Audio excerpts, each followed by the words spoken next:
ಪಪ್ಪು ನೀನ್ ಹೇಳು, ಒಂದು ಸಣ್ಣ ಪ್ಲಾನೆಟ್ ಬಂದು ಭೂಮಿಗೆ ಏನಾದ್ರು ಡಿಕ್ಕಿ ಹೊಡೆದ್ರೆ ಏನಾಗುತ್ತೋ?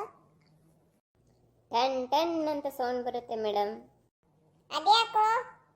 ಯಾಕಂದ್ರೆ ಸನ್ನಿ ಲಿಯೋನು ಒಂದು ಹಾಡಲ್ಲಿ ಈ ಭೂಮಿ ಪೀತಲ್ ಪೀತಲ್, ಈ ಭೂಮಿ ಪೀತಲ್ ಪೀತಲ್ ಅಂತಿದ್ದ.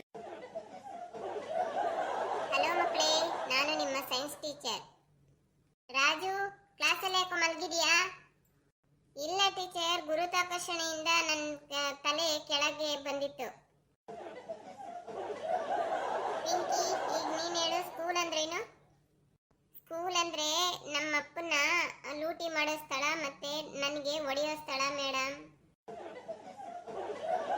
ರಮೇಶ್, ಈಗ ಹೇಳು, ಒಂದು ಪುಟ್ಟಿಲಿ 10 ಮಾವಿನ ಹಣ್ಣಿದ್ವು, ಅದರಲ್ಲಿ 3 ಕೊಳ್ತೋಗಿದ್ರೆ ಇನ್ನು ಉಳಿದಿದ್ದೆಷ್ಟು?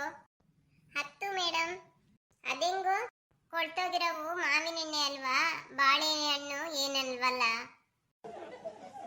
ಉಮೇಶ್, ಈಗ ನೀನ್ ಹೇಳು, ಈ ಪ್ರಪಂಚದಲ್ಲಿರುವ ತುಂಬಾ ಹಳೆ ಪ್ರಾಣಿ ಯಾವುದು? Zebra madam. ಅದೇಗೋ? ಯಾಕಂದ್ರೆ ಅದು ಕಪ್ಪು ಬಿಳುಪಿದೆ ಮ್ಯಾಮ್.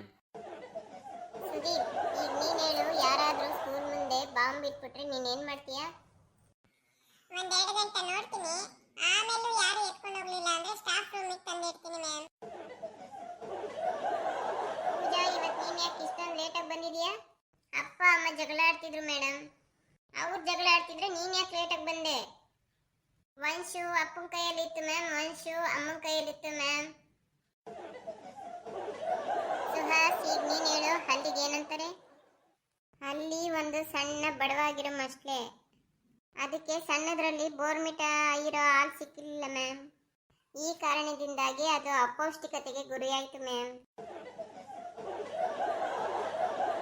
ಪ್ಲೀಸ್ ನಮ್ಮ ಚಾನಲಿಗೆ ಲೈಕ್ ಮಾಡಿ, ಸಬ್ಸ್ಕ್ರೈಬ್ ಮಾಡಿ, ಕಮೆಂಟಿನ ಮೂಲಕ ನಿಮ್ಮ ಅಭಿಪ್ರಾಯವನ್ನು ತಿಳಿಸಿ. ನಮ್ಮ ಹೊಸ ಚಾನಲ್ಗೆ ಪ್ರೋತ್ಸಾಹ ನೀಡಿ. ನಾನು ಯೂಟ್ಯೂಬರ್ ಆಗೋ ಕನಸನ್ನು ನನಸು ಮಾಡಿಕೊಡಿ. ಪ್ಲೀಸ್ ಸಪೋರ್ಟ್ ಮಾಡಿ.